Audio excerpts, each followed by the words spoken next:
दोस्तों assessment year 2024-25 की income tax returns filing start हो चुकी हैं। This is the month of June, जहां पर आप अपनी इनकम टैक्स रिटर्न फाइल कर सकते हैं। 31 जुलाई ऐसे में आपके लिए लास्ट डेट रहती है एंड इन सम केसेस 31 अक्टूबर आपकी आईटीआर फाइल करने की ड्यू डेट रहती है।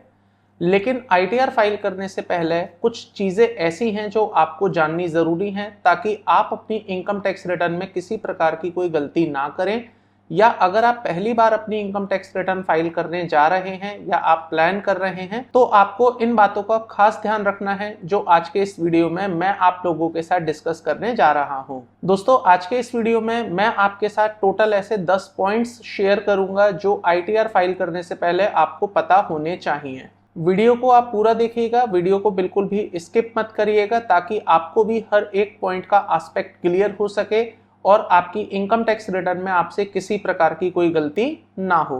नमस्कार दोस्तों, मैं सीए विकास शर्मा आपका फिर से एक बार स्वागत करता हूं मेरे इस यूट्यूब चैनल पर, जहां पर मैं आपके लिए इसी तरह की नॉलेजेबल इंफॉर्मेटिव वीडियोस लेकर आता रहता हूं।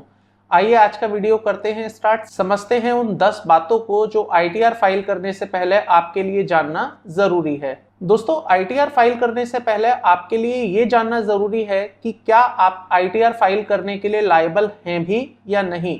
काफी लोगों में ये कंफ्यूजन रहता है कि उन्हें आईटीआर फाइल करनी है या नहीं करनी है, तो बात करते हैं इसी पॉइंट पर। दोस्तों इनकम टैक्स लॉ के हिसाब से जब भी आपकी ग्रॉस टोटल इनकम 2.5 लाख रुपए से एक्सीड कर जाती है या 3 लाख रुपए से एक्सीड कर जाती है या फिर 5 लाख रुपए से एक्सीड कर जाती है as per your slab rate, तो ऐसे में आपके लिए इनकम टैक्स रिटर्न फाइल करना मैंडेटरी हो जाता है। तो मान के चलिए कोई वेरी सीनियर सिटीजन पर्सन है जिसकी उम्र 80 साल से ऊपर है और उसकी इनकम 5 लाख रुपए से ज्यादा हो जाती है, तो उसके लिए आईटीआर फाइल करना मैंडेटरी है। सिमिलरली अगर कोई सीनियर सिटीजन है जिसकी उम्र 60 साल से लेकर 80 साल के बीच में आती है और उनकी इनकम 3 लाख रुपए से एक्सीड कर जाती है, तो उनके लिए आईटीआर फाइल करना मैंडेटरी है। एंड द सेम वे अगर कोई व्यक्ति जो कि सीनियर सिटीजन नहीं है उसकी इनकम 2.5 लाख रुपए से एक्सीड कर जाती है, तो उनके लिए भी आईटीआर फाइल करना मैंडेटरी है। यहाँ पर ध्यान रखना होगा दोस्तों, जब मैं बात करता हूँ ग्रॉस टोटल इनकम की, तो ये ग्रॉस टोटल इनकम डिडक्शंस का बेनिफिट क्लेम करने से पहले जो इनकम है उसके बारे में बात हो रही है। तो आपको ध्यान ये रखना है कि अगर आपकी gross total income 2.5 lakh, 3 lakh या 5 lakh as the case may be से एक्सीड कर जाती है, तो आपको आईटीआर फाइल करना आपके लिए जरूरी हो जाता है। लेकिन काफी कंफ्यूजन इस बारे में भी रहता है कि अगर मेरी इनकम मान लीजिए 2.5 लाख से क्रॉस नहीं करती है तो क्या मेरे लिए इनकम टैक्स रिटर्न फाइल करना मैंडेटरी है। The answer is no. लेकिन दोस्तों इनकम टैक्स में कुछ ऐसे सिनेरियोज भी हैं जहां पर आपके लिए भी इनकम टैक्स रिटर्न फाइल करना मैंडेटरी हो जाता है, चाहे आपकी इनकम 2.5 लाख, 3 लाख या 5 lakh as the case may be से एक्सीड नहीं हो रही है। कौन कौन से केसेस हैं वो? तो सबसे पहला पॉइंट, जहां पर आपकी बिजनेस की टर्नओवर 60 लाख रुपीस क्रॉस कर जाती है, आपके प्रोफेशन की जो प्रोफेशनल इनकम है वो 10 लाख रुपए से एक्सीड कर जाती है, या फिर आपका जो टीडीएस कटा है during the year, even TCS collected, इन दोनों का जो टोटल अमाउंट है वो 25,000 रुपीज से एक्सीड कर जाता है। In case of a senior citizen इसको 50,000 रुपीज कंसीडर किया जाता है। या फिर अगर आपने कोई फॉरेन एसेट्स की होल्डिंग रखी हुई है अपने पास, या ड्यूरिंग द ईयर आपने इलेक्ट्रिसिटी कंजम्पशन 1 लाख रुपए से ज्यादा की कर ली है, या ड्यूरिंग द ईयर आपने अपने करंट अकाउंट में 1 करोड़ रुपए से ज्यादा डिपॉजिट किया है, या ड्यूरिंग द ईयर आपने अपने सेविंग अकाउंट में 50 लाख रुपीज से ज्यादा डिपॉजिट किया है, या आपने फॉरेन ट्रेवल पर 2 लाख रुपए से ज्यादा खर्च किया है ड्यूरिंग द ईयर, या फिर आप अपना रिफंड्स क्लेम करना चाहते हैं, या मैं कह सकता हूं कि आप अपने लॉसेस कैरी फॉरवर्ड करना चाहते हैं, तो इन सभी सिनेरियो में दोस्तों आपको इनकम टैक्स रिटर्न फाइल करना मैंडेटरी हो जाता है, इवन दो कि आपकी इनकम जो कि ग्रॉस टोटल इनकम है 2.5 लाख, 3 लाख, 5 लाख से एक्सीड नहीं कर रही है। बात करते हैं दोस्तों अपने अगले पॉइंट की, that is the choosing of new tax regime versus old tax regime. दोस्तों आप सभी लोगों को पता होगा आज की डेट में इनकम टैक्स में 2 टैक्स रिजीम है। एक ओल्ड टैक्स रिजीम जिसमें आपके स्लैब रेट अलग हैं, न्यू टैक्स रिजीम जिसमें आपके स्लैब रेट अलग हैं। लेकिन दोनों के ही अपने कुछ फायदे या नुकसान मैं कह सकता हूं। अगर आप कंपेयर करेंगे तो न्यू टैक्स रिजीम में कंपैरेटिवली आपका टैक्स कम आता है, जबकि ओल्ड टैक्स रिजीम में जो आपके टैक्स के रेट्स हैं वो थोड़े से ज्यादा हैं। लेकिन अगर मैं बात करूं डिडक्शंस के पार्ट पर, तो ओल्ड टैक्स रिजीम में आपको डिडक्शंस का बेनिफिट मिल जाता है जो कि 80C से लेकर 80U तक के सेक्शंस में आपको मिलती है। बट न्यू टैक्स रिजीम में अगर मैं देखूं तो वहां पर आपको डिडक्शंस का बेनिफिट नहीं मिलता है। तो जब भी आप अपनी इनकम टैक्स रिटर्न फाइल करें उससे पहले आप एक वर्किंग जरूर बना के रखें कि आप ओल्ड टैक्स रिजीम में जाना चाहते हैं या नए में जाना चाहते हैं। वहां पर आप एक कंपैरेटिव कैलकुलेशंस बना लीजिएगा कि अगर आप ओल्ड टैक्स रिजीम में जाते हैं तो आपकी टैक्स लायबिलिटी क्या होने वाली है, वेयर एज अगर आप न्यू टैक्स रिजीम में जाते हैं तो आपको कितना अमाउंट पे करना पड़ेगा। दोस्तों यहां पर मैं एक चीज और ऐड करना चाहूंगा, जब भी आप ओल्ड टैक्स रिजीम या न्यू टैक्स रिजीम में से कोई भी ऑप्शन चूज करते हैं तो क्योंकि असेसमेंट ईयर 24-25 के लिए न्यू टैक्स रिजीम को ही बाय डिफॉल्ट रिजीम बना दिया गया है और आप ऐसे में चाहते हैं कि आपको नया रिजीम नहीं चाहिए, आप अपनी income tax return old regime के हिसाब से फाइल करना चाहते हैं, तो यहां पर आपको एक फॉर्म और फाइल करना पड़ेगा जिसका नाम है 10IEA। लेकिन ये फॉर्म केवल उन्हीं लोगों को फाइल करना है जो बिजनेस एंड प्रोफेशन की इनकम अपनी इनकम टैक्स रिटर्न में इंक्लूड करते हैं। इसका मतलब अगर आपकी इनकम PGBP से नहीं होती है तो आपको ये फॉर्म फाइल करने की जरूरत नहीं है। लेकिन अगर आप PGBP से कोई इनकम कमाते हैं और आप चाहते हैं कि ओल्ड टैक्स रिजीम में आपकी ITR प्रोसेस हो, तो ऐसे में before filing of the ITR आपको ये फॉर्म फाइल करना पड़ेगा जिससे कि आप ओल्ड रिजीम में आ जाएंगे। दोस्तों अगर आप नए रिजीम में रहना चाहते हैं, नए रिजीम में ही इनकम टैक्स रिटर्न फाइल करना चाहते हैं, तो आपको ये फॉर्म फाइल करने की जरूरत नहीं होगी। बात करते हैं अपने अगले पॉइंट की, that is the choosing of the correct ITR form. दोस्तों आज की डेट में इनकम टैक्स रिटर्न अगर आप देखने जाएंगे तो आपको इनकम टैक्स पोर्टल पर 1 से लेके 7 तक की इनकम टैक्स रिटर्न्स दिखेंगी जो कि डिफरेंट केसेस में एप्लीकेबल होती हैं। तो कुछ ITR ऐसी हैं जो स्पेसिफिकली इंडिविजुअल्स HUF के लिए हैं, कुछ ITR हैं जो कंपनी के लिए हैं, कुछ ITR है जो केवल पार्टनरशिप फर्म एंड LLP के ऊपर एप्लीकेबल होती है। अगर मैं बात करूं इंडिविजुअल के लेवल पर, तो इंडिविजुअल लेवल पर ITR 1 से लेकर 4 तक की ITRs फॉर्म आपको देखने को मिलेंगे, लेकिन सभी फॉर्म्स आपके लिए एप्लीकेबल नहीं होते हैं, उसमें से कोई एक फॉर्म आपके लिए एलिजिबल होगा। तो आप जब भी अपनी इनकम टैक्स रिटर्न फाइल करें उससे पहले ये जरूर मेक श्योर कर लीजिए कि ITR 1 से लेके 7 तक का कौन सा फॉर्म आपके लिए एलिजिबल है, आप कौन सी इनकम टैक्स रिटर्न फॉर्म में अपनी ITR फाइल कर सकते हैं। बात करते हैं अपने नेक्स्ट पॉइंट की, that is the disclosure of the complete income. दोस्तों जब भी आप अपनी इनकम टैक्स रिटर्न फाइल करें तो उससे पहले आप कुछ चीजें जरूर चेक कर लीजिएगा जिससे ये इंश्योर हो सके कि आपकी इनकम टैक्स रिटर्न में आपने सभी इनकम इंक्लूड कर ली हैं और ऐसा कोई भी पॉइंट नहीं है जो आपसे मिस हो गया है, क्योंकि अगर इस तरह की कोई इनकम आप छोड़ देते हैं तो वो बाद में आपके लिए प्रॉब्लम बन सकती है। तो ऐसे में बेहतर रहेगा कि आप अपनी ITR फाइल करने से पहले इन सभी पॉइंट्स को चेक कर लें, जिसमें मेनली आपका 26AS आता है। AIS आप चेक कर सकते हैं कि आपने सभी इंफॉर्मेशंस अपनी ITR में इंक्लूड कर ली हैं या नहीं।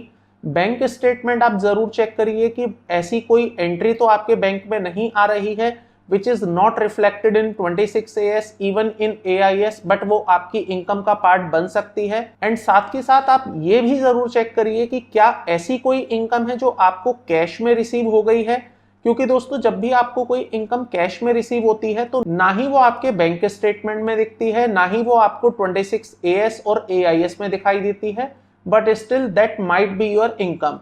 जैसे मैं आपको एक छोटा सा एग्जांपल दूं, मान लीजिए एक मेरा किराएदार है जो मुझे हर महीने रेंट की पेमेंट करता है। कुछ महीने उसने मुझे रेंट की पेमेंट कर दी है मेरे बैंक अकाउंट पे, कुछ महीने का उसने मुझे कैश दे दिया। तो जब मैं अपना 26AS देखता हूं, AIS देखता हूं, तो वहां पर वो इनकम मुझे नहीं दिखाई देती है। इवन अगर मैं अपनी बैंक स्टेटमेंट भी चेक करूंगा तो मुझे केवल वही अमाउंट दिख पाएगा जो मेरे बैंक में आया है, बट स्टिल जब मैं अपनी इनकम टैक्स रिटर्न फाइल करूंगा तो मुझे वहां पर वो इनकम भी इंक्लूड करनी है which I received in the cash. तो ऐसे में आप इस बात का जरूर ध्यान रखें कि ITR फाइल करते समय आप अपनी सभी इनकम्स को कैप्चर करें। तो उसके लिए AIS, 26AS, बैंक स्टेटमेंट और पूरे साल भर में अगर आपको कोई इनकम कैश में रिसीव हुई है तो वो सब चीजें वहां पर आप रिपोर्ट करें। इवन दोस्तों जब आप अपनी इनकम की रिपोर्टिंग करते हैं तो उसको करेक्ट हेड के अंदर भी रिपोर्ट करना उतना ही जरूरी हो जाता है।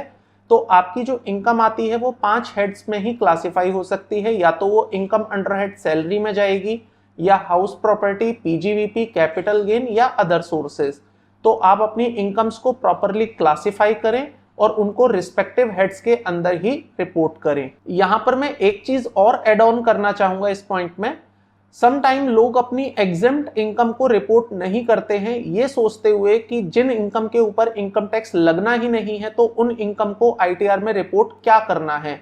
लेकिन दोस्तों ऐसे में मैं आपको बता दूं, इनकम टैक्स लॉ के हिसाब से आपकी कोई इनकम जो एग्जेम्प्ट है वो भी आपके आईटीआर में रिपोर्ट करना आपके लिए जरूरी हो जाता है। हर इनकम टैक्स रिटर्न में आपको एक अलग से शेड्यूल देखने को मिलेगा जो कि एग्जेम्प्ट इनकम के लिए ही स्पेसिफिकली बनाया गया है। तो अगर आपको कोई भी इनकम रिसीव होती है जो कि एग्जेम्प्ट इनकम है, जैसे कि गिफ्ट हो सकता है या कोई और अमाउंट आपको रिसीव हुआ है, तो वो आप अपनी आईटीआर में डेफिनेटली रिपोर्ट करें।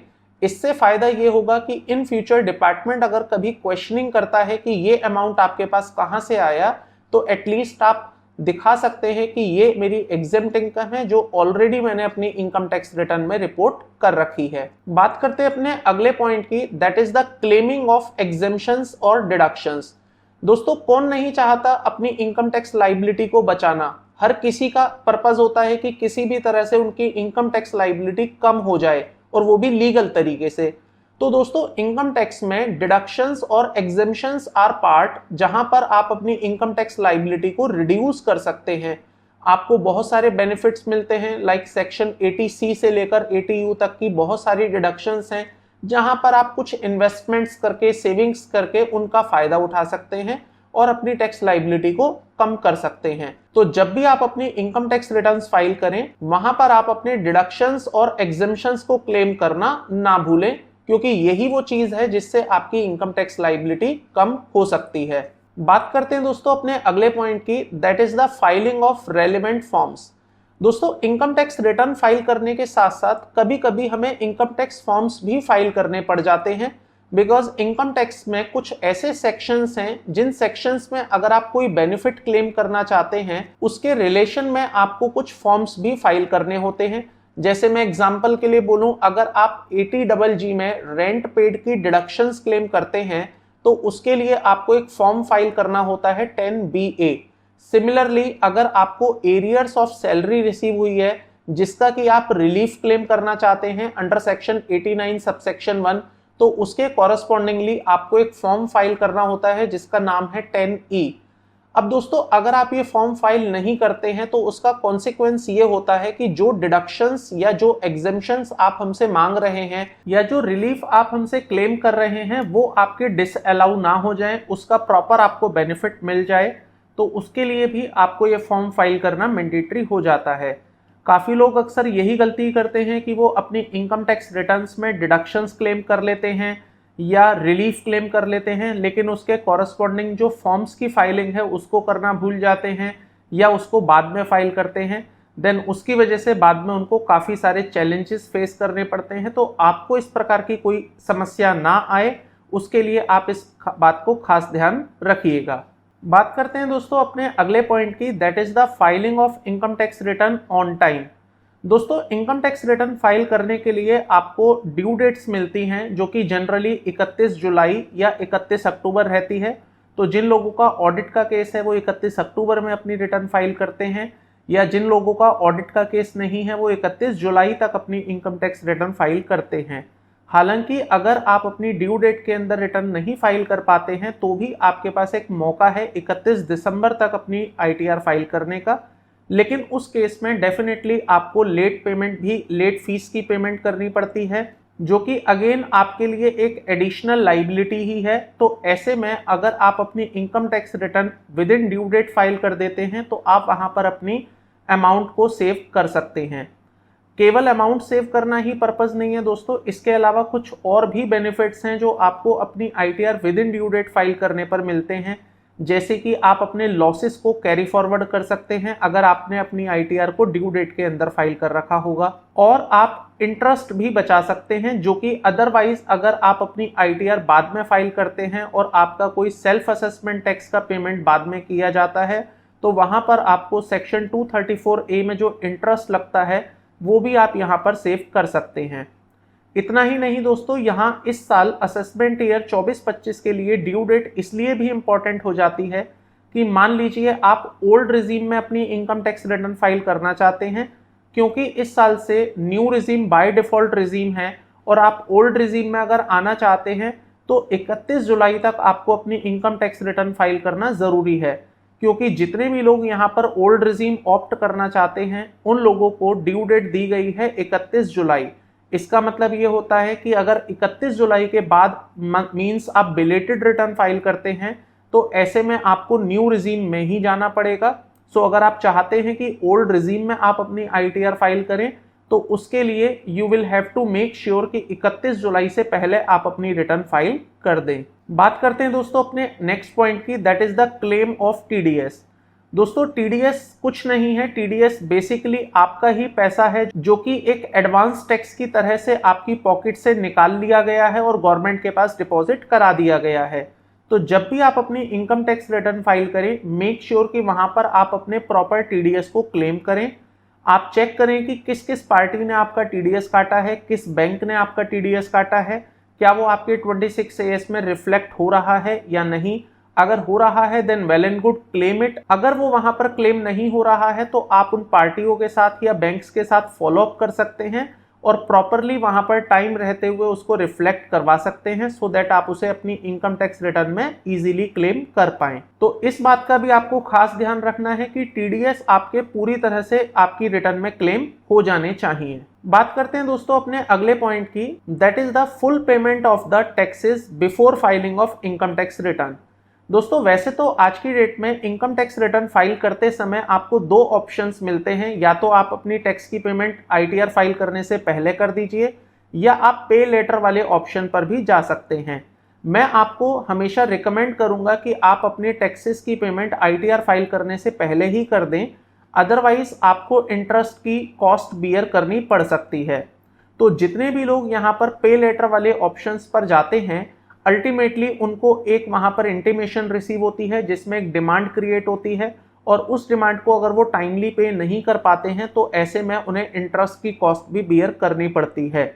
सम टाइम वो भूल में भी पड़ जाता है तो अगेन वो लाइबिलिटी इंक्रीज होती चली जाती है।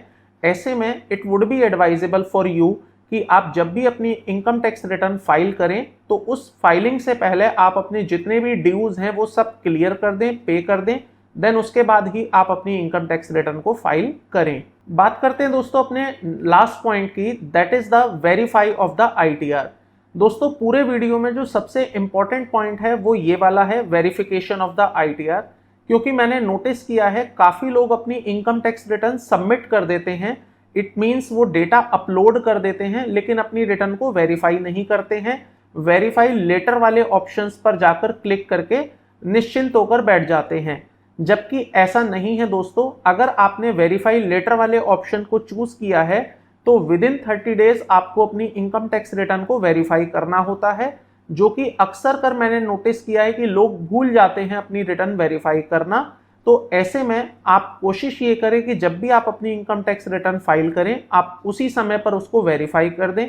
वेरीफाई करने के लिए आपको बहुत सारे ऑप्शंस मिलते हैं। आप आधार OTP के थ्रू वेरीफाई कर सकते हैं, आप नेट बैंकिंग के थ्रू वेरीफाई कर सकते हैं, अगर आप डिजिटल सिग्नेचर यूज करते हैं तो उसके थ्रू वेरीफाई कर सकते हैं। इवन अगर आप ये सब चीजें यूज नहीं कर पा रहे हैं या किसी वजह से आप उसको वेरीफाई नहीं कर सकते हैं तो आप वेरीफाई लेटर वाले ऑप्शन को ले सकते हैं उस केस में। लेकिन कहीं ना कहीं आप एक रिमाइंडर सेट रखें। वैसे तो डिपार्टमेंट भी आपको ओवर द ईमेल कम्युनिकेट करता रहता है, बट स्टिल कहीं पर आप अपना एक सेल्फ रिमाइंडर लगा लें जिससे कि वो ITR वेरीफाई हो जाए। क्योंकि दोस्तों जब तक कोई ITR वेरीफाई नहीं होगी उसको फाइल्ड नहीं माना जाएगा। सो इनकम टैक्स लॉ के हिसाब से कोई ITR जो कि वेरीफाई नहीं की गई है माना जाएगा कि वो ITR फाइल ही नहीं हुई है। तो ऐसे में आपको कोई समस्या ना क्रिएट हो इसके लिए आप रिटर्न को टाइमली वेरीफाई करना ना भूलें। सो दोस्तों ये थे कुछ पॉइंट्स जो मुझे आप लोगों के साथ डिस्कस करने थे before filing of income tax return. तो इनकम टैक्स रिटर्न क्योंकि फाइलिंग स्टार्ट हो चुकी हैं, अब जोर शोरों से रिटर्न्स जा रही हैं, तो ऐसे में आई थॉट कि ये पॉइंट्स मैं आप लोगों के साथ डिस्कस करूं ताकि आप लोगों को इसका बेनिफिट मिल सके और जब आप अपनी इनकम टैक्स रिटर्न फाइल करें तो वहां पर आप इन गलतियों से बचें। आई होप दोस्तों आपको आज का ये वीडियो पसंद आया होगा। अगर आपको ये वीडियो पसंद आया है तो प्लीज वीडियो को लाइक करिएगा, साथ में चैनल को सब्सक्राइब कर लीजिएगा एंड बेल आइकन को प्रेस करना मत भूलिएगा दोस्तों, ताकि मैं जैसे ही कोई भी नया वीडियो मेरे चैनल पर अपलोड करूं तो आपको उसका नोटिफिकेशन मिल जाए और आपसे वो वीडियो मिस ना हो। मैं मेरे इस चैनल पर अक्सर आपके लिए income tax, GST and finance से related knowledgeable, updated, informative videos लेकर आता रहता हूं। आपसे मिलता हूं दोस्तों अपने अगले वीडियो में। Till then, thank you, bye bye.